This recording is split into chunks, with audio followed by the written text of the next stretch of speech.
Boa noite. Amados irmãos em Jesus, boa noite. Boa noite. Estamos aqui reunidos em nome de Jesus mais uma vez e graças a Deus. E sabemos que Ele está no nosso meio, não é?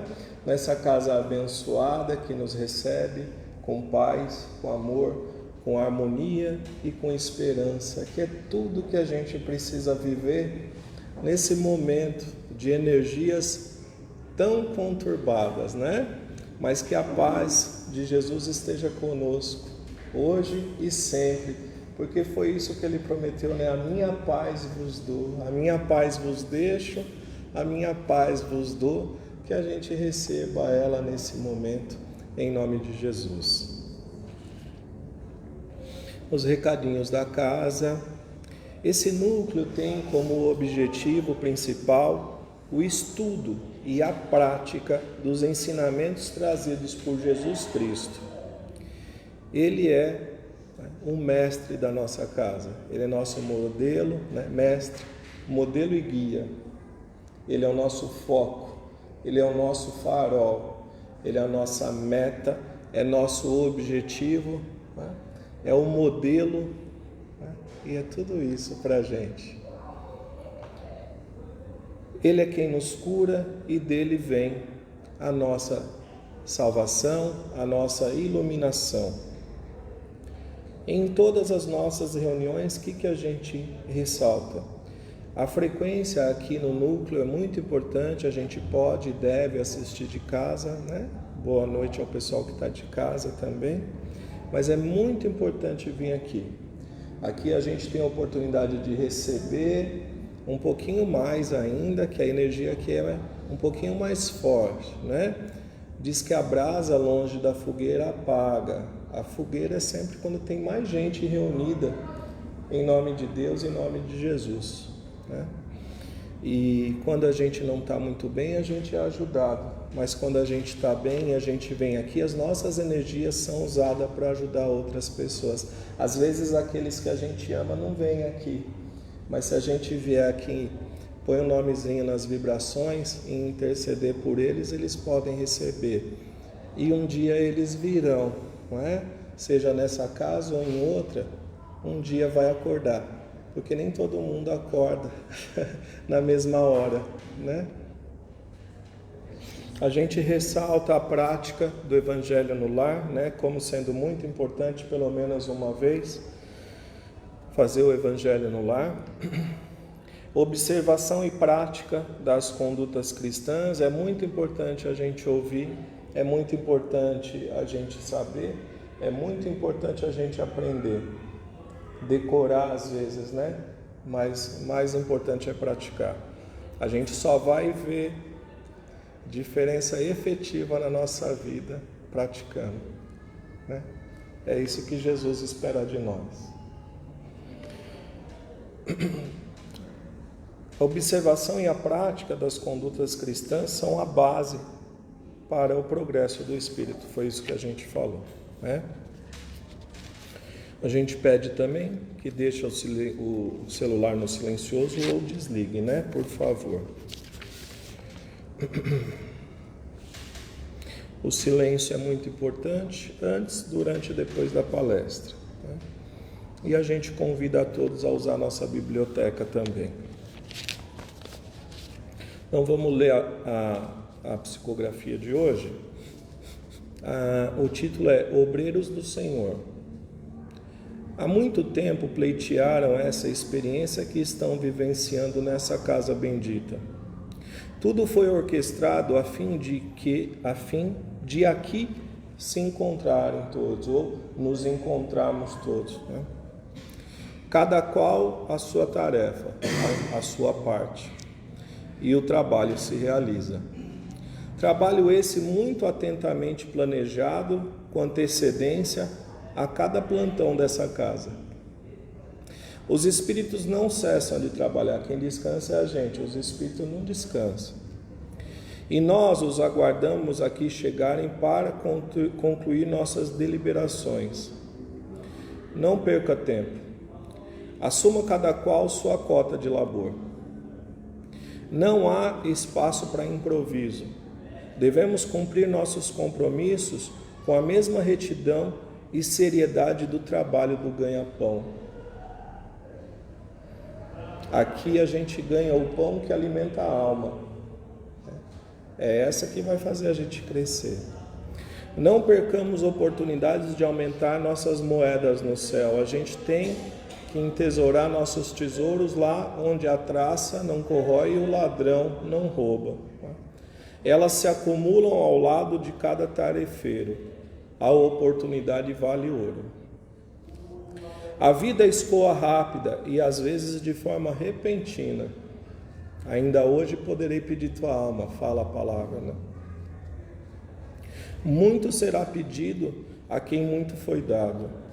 Estamos aqui reunidos em nome do Mestre, que nos proporciona essa dádiva de ser um servidor. Esse núcleo se prepara para crescer espiritualmente. Precisamos do máximo de empenho de cada um. Nada é feito sem contarmos com a sua colaboração. Estamos conectados desse lado ao de vocês. E somente juntos conseguiremos avançar, porque o plano é para esse lar de bênçãos. Que o Pai amantíssimo nos cubram de bênção e nos dê força para mantermos a sua deliberação. Mensagem recebida aqui na casa pela nossa irmã Elaine em agosto de 2023, ou seja, é para a gente fazer isso esse ano aqui. Bom, é isso, irmãos, vamos fazer a oração. Então a gente agradece a oportunidade, que mais uma vez foi reforçada pela espiritualidade, né? Que eles estão todos ao nosso lado e nós assumimos esse compromisso. Que Deus nos dê força de levar isso adiante, que a gente coloque de verdade e de coração nossas mãos no arado, não é, da obra do Senhor, e não olhemos para trás. Que Deus nos abençoe esse momento de amor, de paz e de esperança, e abençoe a nossa irmã Vânia, que preparou com carinho e com amor algumas palavras do Evangelho para ajudar a lapidar o nosso espírito. Então a gente agradece a oportunidade, pede o apoio, a sustentação e o suporte da espiritualidade, de Deus e do Mestre Jesus. E com a oração que Ele nos ensinou, a gente inicia a palestra de hoje. Pai nosso que estais no céu, santificado seja o vosso nome, venha a nós o vosso reino, seja feita a vossa vontade, assim na terra como no céu. O pão nosso de cada dia nos dai hoje, perdoa as nossas ofensas, assim como nós perdoamos a quem nos tem ofendido. E não nos deixeis cair em tentação, mas livrai-nos de todo mal, que assim seja, e graças a Deus. Vânia, por favor. Boa noite a todos. Bom, hoje eu vou falar aqui sobre o perdão, né? Que a gente ouve tanto e que é tão difícil colocar em prática, né? E às vezes parece que falar sobre perdão é tão fácil, né? Dar uma receita para perdoar. O difícil é colocar em prática, o difícil é perdoar, na verdade, sendo que a gente é tão imperfeito ainda para isso, né? Mas o bom é que a gente pode começar aos poucos, né? Pequenos passos, pequenas doses, até ficar bem maior. Então eu vou começar pela origem da palavra. São dois termos latinos. Perdonare. Então per é proximidade, ao redor, é o próximo, e donare é doar-se, é dar-se, né? Então aí a gente chega perto mesmo do significado. É perdoar o próximo, é doar-se ao próximo, é se dar ao próximo, né? É haver assim uma aproximação do outro ou uma reaproximação do próximo, do outro, né? Então, quando a gente perdoa, é exatamente isso que acontece, vai ter essa reaproximação, né? Então, é isso que a palavra quer dizer. E aí eu começo aqui com Moisés, né? Que há quase 4.000 anos, ele veio com um conceito que era de perdoar, que é totalmente diferente daquela época. Ele veio com o conceito de perdoar 7 vezes, né? Então, veio dizendo que a gente tinha que perdoar 7 vezes. Numa época em que a lei que regia era a lei do talião. A lei de talião é uma lei de retaliação. Talião quer dizer retaliação. Então, era dente por dente, olho por olho. Então, era exatamente o que o outro me fazia, eu ia ter que fazer para ele. Então, não existia necessariamente um perdão. Existia vingança, né? Então, eu faço para o outro o que ele me fez. Eu vou fazer a mesma coisa para ele sentir. Então, isso a gente vê que não pode ser exatamente assim, né? E isso começou no primeiro Império Babilônico, no governo de Hammurabi. E nessa época, se um arquiteto, então um exemplo é, se um arquiteto construísse uma casa, e essa casa caísse e matasse o filho do dono, eles iam matar o filho do arquiteto. Se quebrasse um osso, iam quebrar o mesmo osso do arquiteto. Então, isso queria dizer que é olho por olho, dente por dente. Então, Moisés veio para acabar com isso, com essa selvageria, né? No momento que era ainda difícil, as pessoas não entendiam muito bem esse conceito. E essa lei, a lei de retaliação, né? Essa lei ela ainda é usada em alguns países muçulmanos, até hoje, veja só. Tanto é que o roubo, né? Em alguns países muçulmanos, quando rouba e é descoberto, corta a mão que roubou. Então, é mais ou menos nesse sentido, né? Que queria dizer essa lei. 1.800 anos depois, Jesus vem, mas ele vem para ampliar um pouco mais esse conceito de perdoar 7 vezes. Ele veio com um conceito de perdoar 70 vezes 7 vezes, né? Então, olha, a gente tem que perdoar, ou seja, a ideia é perdoar sempre, né? Não é a contagem assim, é um modo de dizer. Então, a gente sempre tem que perdoar. E por que a gente tem que perdoar? Porque a gente também erra, né? Que atire a primeira pedra quem nunca pecou, quem nunca errou. Só porque a gente é muito mais complacente, a gente é muito mais generoso com os nossos próprios pecados. Mas com o pecado do outro, a gente julga de uma forma bem forte, né? A gente acaba não querendo justiça, a gente quer vingança. E a vingança não é uma coisa boa. A vingança é um veneno que faz mal para a gente mesmo. Se eu quero a vingança, esse veneno vai me corroer. Então não é assim, né? E ao passo que, se eu perdoar, eu sei que é difícil. Mas se eu perdoar, isso vai fazer bem para mim mesmo. Eu me liberto do outro. E aí é mais fácil. Então, quando Jesus trouxe esse conceito novo, os fariseus, os sacerdotes, as pessoas que tinham mais dinheiro, né, e que eram mais ligadas à palavra do que na ação, para eles foi muito difícil aceitar. Agora, as pessoas mais humildes, que dependiam uma das outras, que até pelo próprio trabalho de pescaria, de comércio, de lavoura, eles precisavam um dos outros, foi mais fácil compreender esse conceito e tentar colocar em prática, né? Enquanto que os outros não, os outros ficaram estupefatos, eles ficaram arrasados, eles ficaram, imagina, isso é um absurdo, né? Em 1800 depois de Cristo chega a doutrina espírita, e é através de Allan Kardec, né, que afirma, e ele vai afirmar e explicar melhor as palavras de Jesus, né? Ele vai ampliar. E no livro dos Espíritos, na terceira parte, na questão 661, tem: poderemos utilmente pedir a Deus que perdoe as nossas faltas? E a resposta é: Deus sabe discernir o bem e o mal. A prece não esconde as faltas.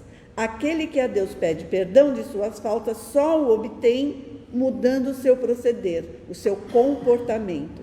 As boas ações são a melhor prece, Por isso que os atos valem mais que as palavras. Por exemplo, a teoria e a prática. Então, a gente perdoar é difícil. Para Deus, Ele perdoa, assim, quantas vezes Ele já nos perdoou, né?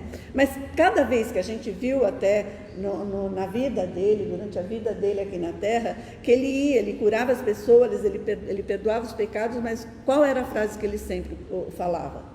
Vai e não peques mais, né? Então, o peque aí na linguagem daquela época, o vocabulário era curto, era pequeno, então não tinha muitas palavras para definir todos os sentimentos ou todas as coisas. E pecar nessa época, né, vai e não peques mais, quer dizer, mude o seu comportamento. Tá, eu vou te curar, eu vou te perdoar, mas agora vai e não cometa mais a mesma coisa. Mude o seu comportamento. E o seu comportamento não é só pecar naquilo. Quando ele fala comportamento, você percebe que é muito mais amplo. Não é só pecar, se eu pequei neste ponto, eu briguei com fulano, eu xinguei, eu traí, eu fiz o que foi. Não é só isso que vai mudar. Se eu falar não peques mais, a pessoa pode entender, eu não vou fazer isso de novo. Mas estou livre para fazer o resto. Vou lá e vou fazer outras coisas. Não, peraí. Vai e mude o seu comportamento. E mudar o comportamento não é uma coisa simples. É uma coisa que a gente só muda se a gente estuda, se a gente lê, se a gente se educa, se a gente conversa, se a gente troca com o outro. É a partir disso que a gente consegue mudar o nosso comportamento. Né? Porque senão seria fácil, né? Seria uma coisa de fora para dentro. Mas não é, o comportamento é uma coisa, a mudança dele é de dentro para fora. Tem que partir de mim, dos meus sentimentos, né? E do que eu estou aprendendo em relação a isso. Por isso que a gente conversa tanto sobre o Evangelho, que é para ver se a gente consegue aprender realmente e mudar de dentro para fora, mudar o nosso comportamento. Essa é a ideia. E aí eu costumo sempre dizer, né? A gente fala, a teoria na prática é outra, e é verdade. Quantas vezes a gente é tão bom de falar na teoria, né? Mas na prática não é bem assim. Não é porque eu estou falando aqui para vocês que eu também sou ótima no perdão. Não, gente. Quanto mais eu falo aqui para todo mundo, mais eu tento me colocar isso também. Eu também tenho que me modificar. Mais eu estou aprendendo com o que eu estou falando. Às vezes a gente fala para um aluno, e a professora sempre vai estar aqui, presente em mim, mas a gente fala para o aluno, leia em voz alta, que daí é mais fácil de você compreender. Leia em voz alta, porque você coloca toda a pontuação e você entende o que está escrito. Porque às vezes quando a gente lê em voz baixa, a gente nem presta atenção na pontuação e acaba nem entendendo o que está lendo. Se eu começo a ler em voz alta, eu acabo pontuando do jeito que está e consigo entender melhor o que está falando. Então, leia em voz alta para você entender. Né? Então, aqui é a mesma coisa, quando a gente ouve uma palestra, quando alguém lê em voz alta, quando a gente lê em voz um pouco mais alta lá, ou que a gente faz o Evangelho no lar, que a gente lê e conversa com o outro, né, sobre o que está lendo, a gente interioriza melhor, as palavras vão entrando melhor. E eu sempre digo isso, a teoria e a prática é muito complicado. Pensa assim, quando eu falo, não significa que eu faço tudo isso. Eu também quero fazer. Solidariedade, pensa nessa palavra.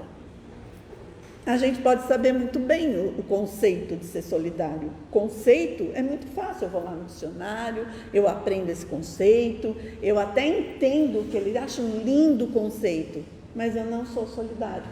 Isso não quer dizer que eu sabendo o conceito, eu coloco em prática o que eu aprendi. Só é solidário sendo solidário. Só se aprende a ser solidário praticando a solidariedade. Senão ela vai ficar só em palavras, senão vai ficar só na minha cabeça. Então é melhor, às vezes, eu nem saber o conceito. Eu prefiro saber a prática, exercitar na prática, porque através da prática eu consigo conceituar isso. Quantas vezes a gente pergunta, o que é tal coisa? A pessoa não sabe dar aquele conceito do jeitinho, com aquelas palavras bonitas que a gente vê no dicionário, mas ela explica tão bem, e às vezes até com exemplos, você vai, essa pessoa realmente pratica isso que ela está falando.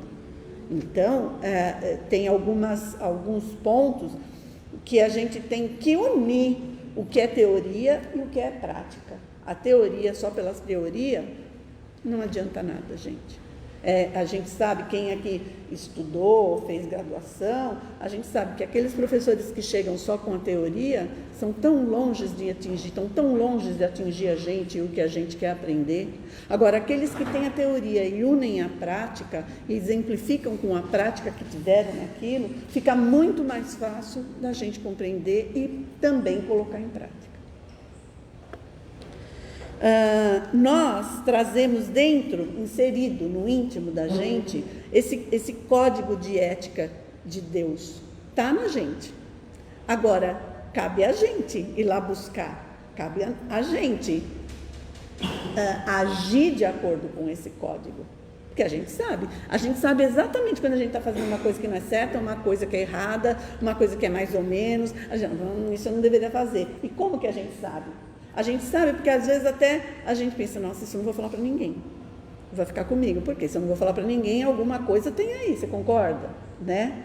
E outras vezes a gente faz e mascara tudo isso. Não, mas é que eu fiz por causa de fulano, por causa de ciclano, não, eu fiz que é para ajudar não sei o quê, não. Eu que decido, sou eu que decido, eu por mim mesmo, baseado nesse código que está inserido em mim, tá? Então, aí entra a questão até do livre-arbítrio, né? E aqui no Livro dos Espíritos também, na questão 621, diz, onde está escrita a lei de Deus? A resposta é na consciência. Eu sempre digo, é uma coisa que eu sempre ensinei para o meu filho e sempre ensinei nas minhas aulas, que a minha consciência, ela é o meu maior algoz. É ela que me martiriza, é ela que não me deixa dormir, é ela que fala, você está se enganando, você fez a coisa errada, vai lá fazer certo, não era para ter feito desse jeito. É ela que não me deixa fazer as piores coisas. Então, eu sempre acho assim, que eu não preciso ter ninguém à minha volta para fazer as coisas certas. Eu me basto. Eu vou fazer o que eu faço sozinha, eu vou fazer perto dos outros. E o que eu faço perto dos outros, eu vou fazer na solidão. Porque sou eu que não vou ficar bem comigo. Sou eu que tenho que domar esses meus maus sentimentos ou essas tentações que surgem. Sou eu que tenho que ver. Eu tenho que responder por ela. Sabe, eu acho interessante assim, né? Como na vida da gente, a gente fala tudo isso, né? Mas como a gente educa os nossos filhos? Como é a educação lá na escola? Porque tudo isso que eu estou falando vai tudo da educação, gente. Eu não estou puxando nem sardinha para o meu... Isso estava escrito neste livro, que é onde eu estou tomando por base tudo isso que eu estou falando. Esse livro aqui, ó, de Armando Falcone Filho, Perdão Gera Saúde. Esse livro é muito bom, é maravilhoso. E ele está falando aqui, ele fala que tudo é educação. Se a gente pensasse na educação melhor da escola, ou a educação melhor que a gente desse em casa, a gente seria um pouco mais consciente dos nossos atos. A gente conseguia entender um pouco mais e aprender melhor. E fazer as coisas melhor. E exercitar isso, esse código ético que foi colocado dentro de nós, né? Mas não é assim. A gente tem uma cultura machista, a gente tem uma cultura do dar-se um jeitinho, a gente tem essa cultura. A gente sabe que está errado, a gente critica o outro, mas se der uma brecha, a gente passa na frente da fila de alguém. Como que? Eu não posso ter 2 pesos e 2 medidas. Né? Então, no perdão também eu não posso ter 2 pesos e 2 medidas. Porque eu também faço. Né? Às vezes, e aí eu vou tentar colocar o peso no que o fulano me fez. Porque, não, eu não faria isso. Não, porque eu não sou assim. Tudo bem, não vamos colocar peso no pecado, como a gente não pode colocar peso na dor. A dor de cada um, ela é única. Se o meu dedão, a minha unha do pé está doendo demais, eu não posso falar, não, mas isso daí não é nada perto da dor que ela passou, que perdeu alguém. Então, é única. Ela vai ter que aprender, que pode realmente não ser, mas naquele momento, para ela, aquilo está incomodando. Está incomodando tanto quanto o outro está sentindo a falta grande de outra coisa. Então, a questão do que a gente faz também. Eu não teria coragem de fazer isso que ele fez, mas eu faço outra. Eu falo, às vezes, uma palavra tão dita de um jeito errado, que eu magoei tanto o outro, eu feri tanto o outro, que a minha intenção de falar aquilo foi tão forte que valeria mais até, seria mais pesada do que o outro que fez, na minha opinião, uma coisa mais grave. E é interessante como a cultura da gente também faz com que a gente não perdoe as pessoas. A cultura da gente é a vingança. Justiça para a gente é sinônimo de vingança. Não deve ser. A justiça devia ser sinônimo de perdão. A gente devia aprender a perdoar. Ai, é tão difícil, mas quem falou que é fácil? É um exercício. A gente tem que fazer isso em pequenas doses, em doses homeopáticas. Existe, eu acho, que até como existem as fases do luto, existem as fases do perdão.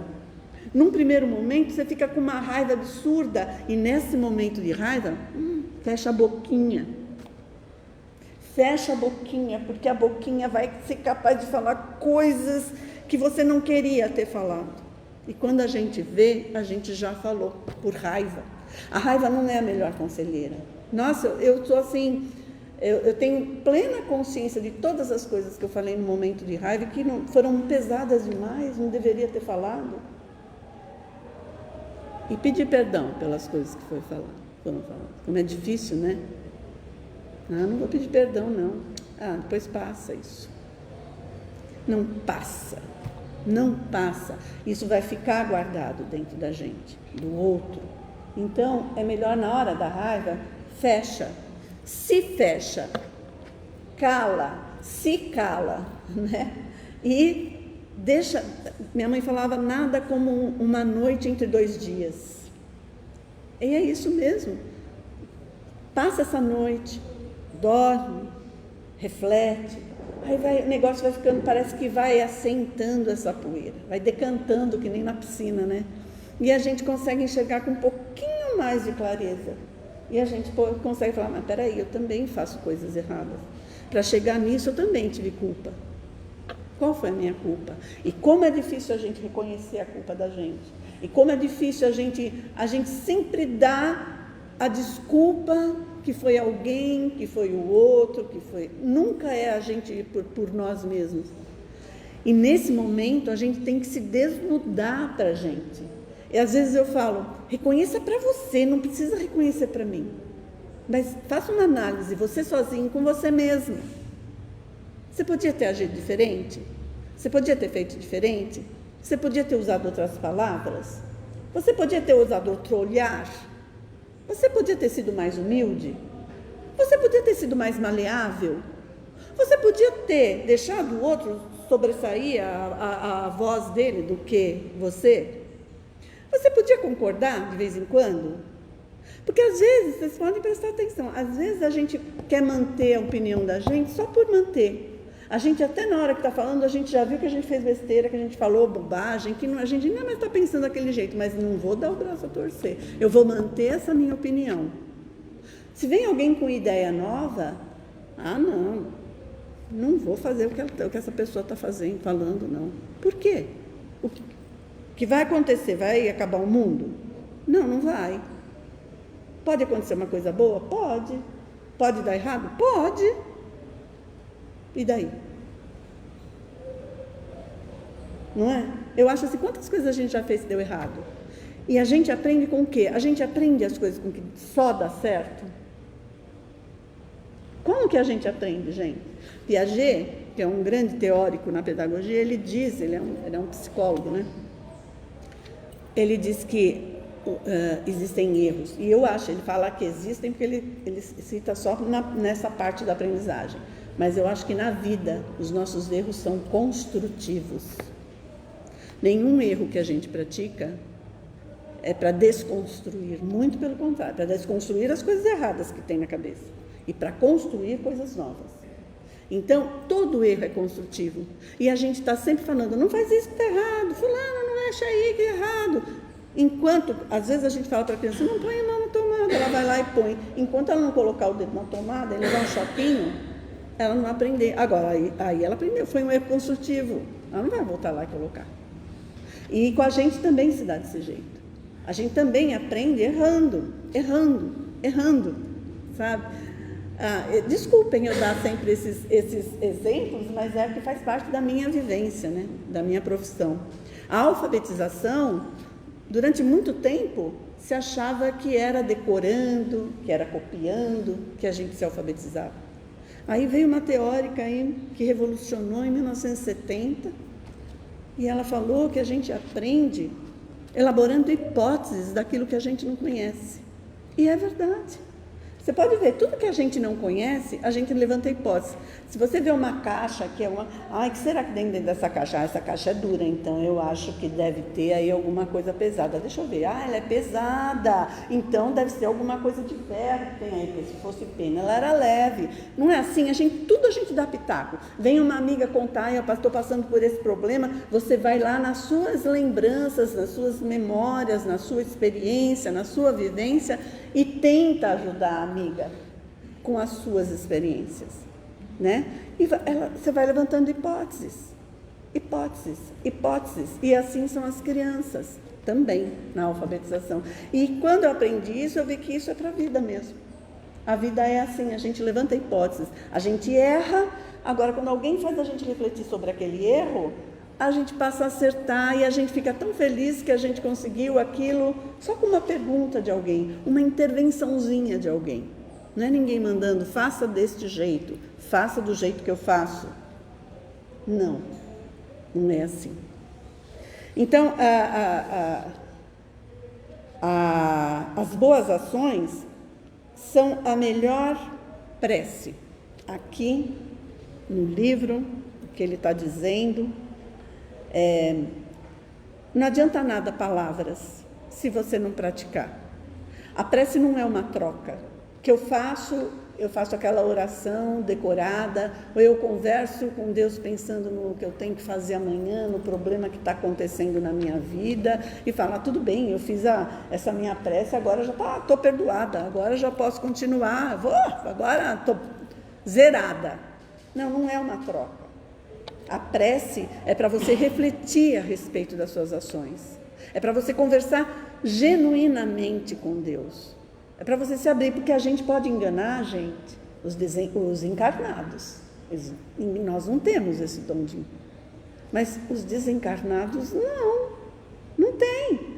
E Jesus, Deus, espíritos superiores, eles têm todo esse poder de saber o que está passando pela cabeça da gente. Então, se a gente se engana,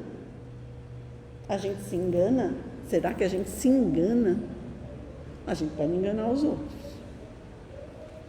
Então, é pensar nisso quando a gente faz prece, né? Ou quando a gente faz oração decorada e não pensa nas palavras que a gente está dizendo. É a mesma coisa que pedir perdão da boca para fora, né? Ou então, eu peço perdão ou eu perdoo e não perdoei coisa nenhuma, né? É isso, a prece... Quando eu faço sem prestar atenção, é exatamente isso. E não é assim que tem que ser. Perdoar é difícil porque é difícil entender o que seja realmente perdoar. Falar é fácil, a prática é que são elas. Quanto mais eu leio, mais estudo, mais eu reflito a respeito, mais eu vou entendendo, mais eu vou me educando. E aí eu acho tão interessante, né? Quando a gente está quando a gente está assim com as crianças, na escola, ou mesmo os pais, né? Os filhos ou as crianças brigam, o que a gente faz? A gente vai, o que você fez? O que ele fez? Ele fez tal. Pede desculpa para o seu amigo. E o que a gente aprende com isso? Que eu estou mandando ele pedir desculpa, ele está querendo pedir desculpa? Não, então a gente acha que isso é o normal na vida. Pede desculpa para o seu amigo. Desculpa, ele não desculpou coisa nenhuma, ele só está obedecendo por medo de você, da professora, da mãe, do pai. Então, não era melhor a gente conversar sobre o que é desculpa? Antes de falar para ele pedir desculpa, peraí, vamos esclarecer, o que aconteceu aqui? Eu me lembro que na educação infantil tinha muito isso, vinha a criança chorando, ele tirou areia do meu olho, as professoras que normalmente fazem, vem aqui, por que você atirou areia nele? Por que isso aqui? Pede desculpa para o seu amigo. Desculpa. Calma, pergunta para ele, peraí. Tá, tirou areia no seu olho? Tá vendo aqui, fulano? O que aconteceu aqui? Ele tá falando que você tirou areia.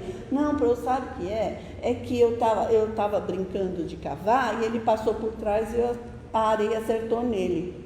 Foi sem querer. Aí eu viro para aquele que veio falar daquele jeito. Foi sem querer? Foi!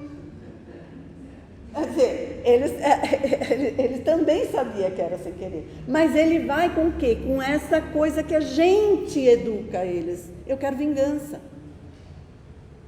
Inconscientemente, eu quero que a professora lá tenha uma bronca nele e deixe ele sem brincar porque atirou areia. E não atirou, às vezes foi sem querer, e ele sabe que foi sem querer. Então, primeiro se conversa. Depois você fala, e aí, o que você acha? Foi sem querer, tudo bem, mas o que você acha que a gente pode fazer aqui? Não, desculpa, amigo, não queria. Tá bom, vamos os dois brincar. Entende? Então, assim, isso é perdoar. Eu acho que isso é o sentido do perdão. Isso é o sentido da desculpa. Tudo tem que estar relacionado, sabe? Às vezes a gente fala assim, fica aí para pensar. A criança vai pensar o quê? Ela vai pensar na formiga que está passando, ela brinca com a formiga, ela se distrai lá, você fala, caramba, eu queria que ela ficasse ali, e ele está se distraindo com a formiga, ai, vou tirar essa formiga de lá, mas então, não dá, ela vai pensar no quê? Ele não tem essa coisa que a gente tem, assim, todo esse conhecimento, essa experiência, não é assim, não adianta você botar para pensar. Você bota para pensar com você, ajuda nesse processo de pensar. Quando você ajuda nesse processo de pensar, a gente raciocina, a gente reflete, aí a gente vai entender. Mas não, qual é a nossa cultura? Olha, eu vou sair e ficar aqui marcando o nome das crianças que fazem bagunça. Isso é justiça para vocês? Para mim, isso eu estou ensinando ele a ser um dedo duro de maior. E aí ele fica todo lá, poderoso, se sentindo no poder e anotando lá. Gente, o que é isso? Não é assim não. Não, vocês vão ficar aqui, cada um vai tomar conta de si mesmo.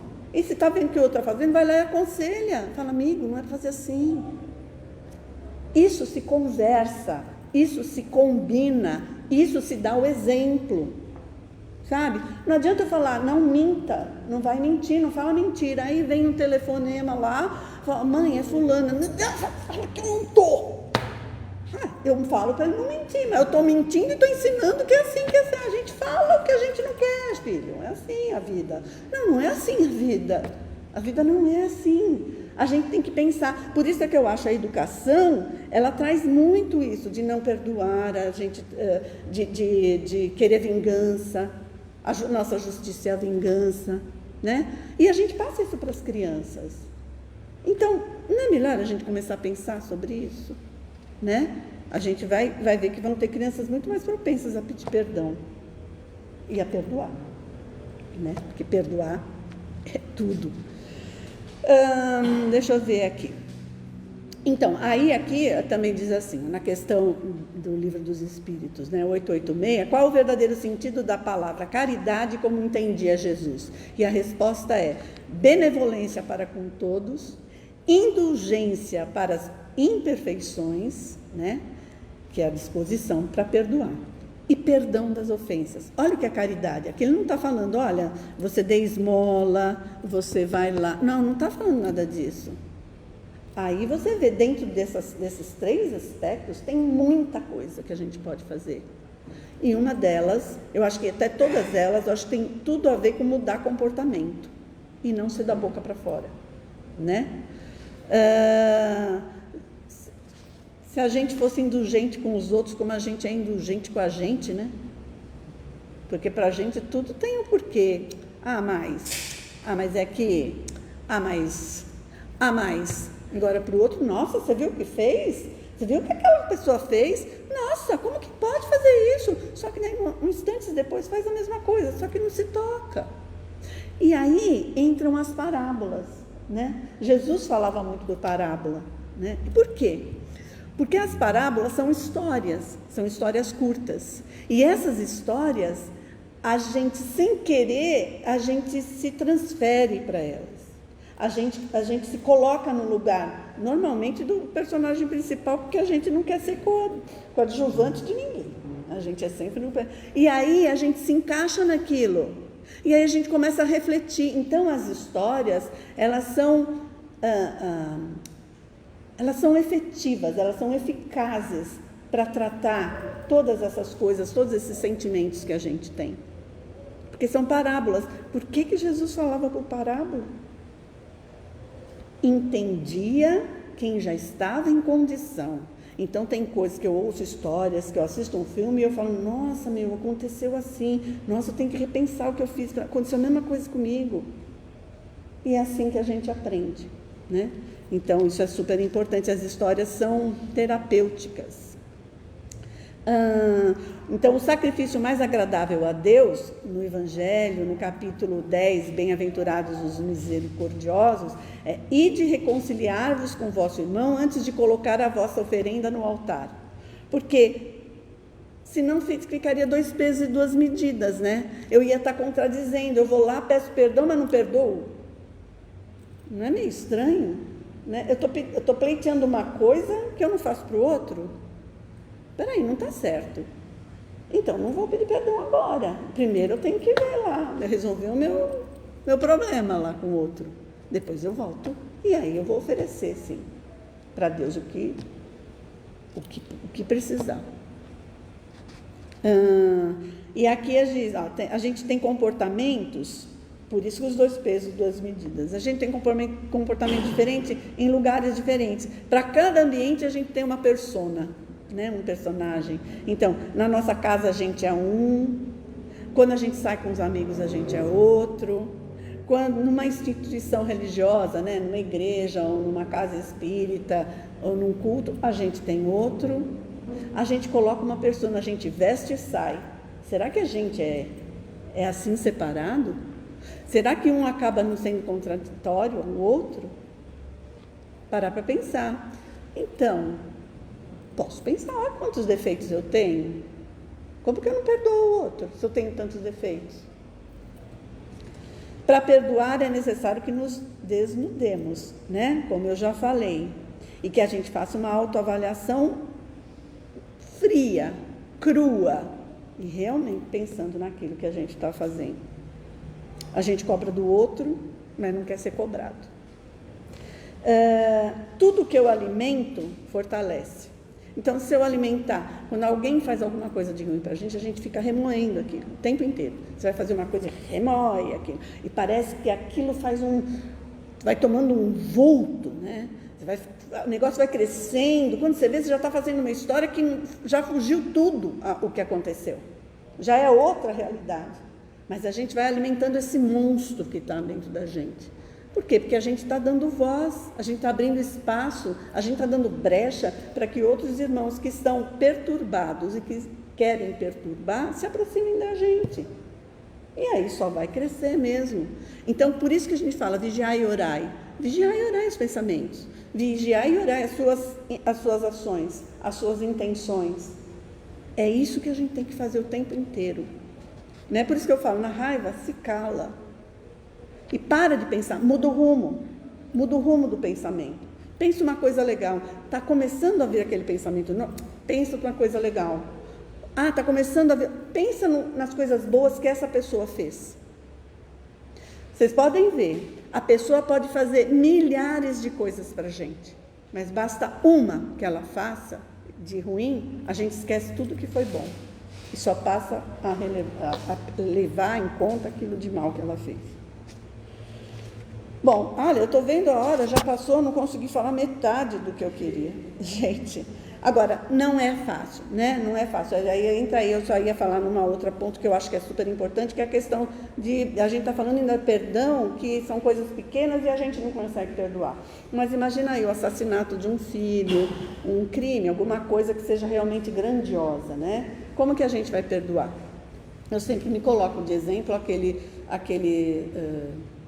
foi um caso de uma criança que foi sequestrada, acho morta, pequenininho mesmo, e foi colocado, enterrado num local, e o pai era um japonês, acho que era de São Bernardo, e ele descobriu, e ele ficou os pais ficaram extremamente arrasados, mas depois de um certo tempo ele foi na prisão e foi levar o perdão dele ao filho. Então eu acho assim, ele conseguiu, Certamente, ele é um espírito que está muito além da gente, do nosso.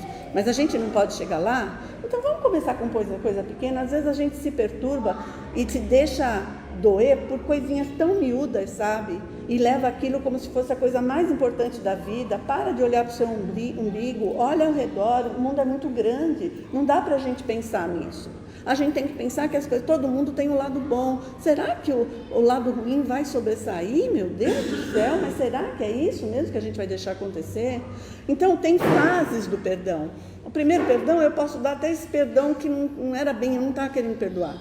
A segunda fase, eu perdoo, mas eu não quero mais encontrar com essa pessoa. Não quero ver, não quero ir na casa dela, não quero que ela vá na minha. Mas eu perdoei.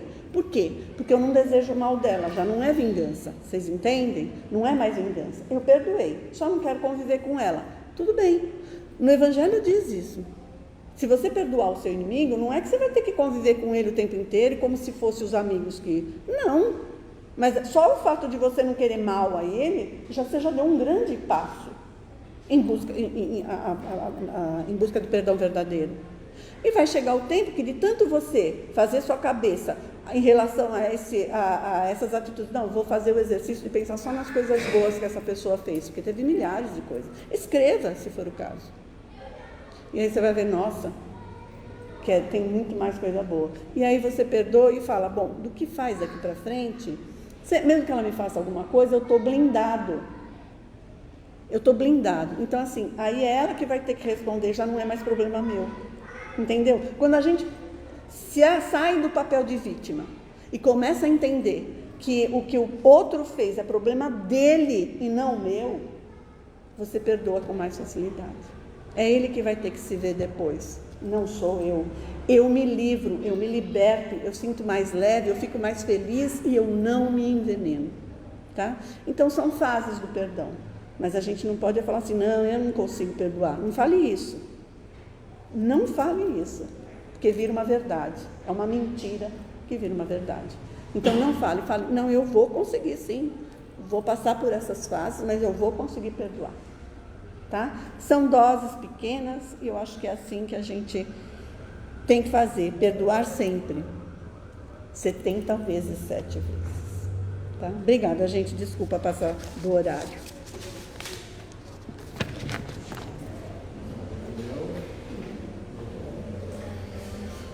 É isso aí, vamos à oração. Nem sempre a gente perdoa porque entendeu que o outro merece perdão. Às vezes a gente perdoa porque a gente precisa de paz, né?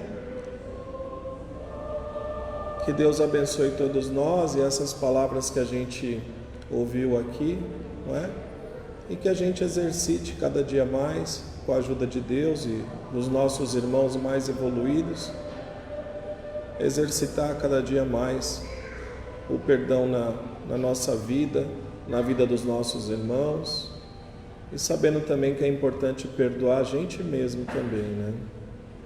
A gente agradece por essas palavras, por essa sustentação, e como oração, né, a nossa Mãe Maria, a gente encerra essa parte dos trabalhos para iniciar os passos. Ave Maria, cheia de graça, o Senhor é convosco, bendita sois vós entre as mulheres, que bendito é o fruto do vosso ventre, Jesus. Santa Maria, Mãe de Jesus, rogai por nós, os pecadores, agora e na hora de nossa passagem, que assim seja, e graças a Deus. Amém.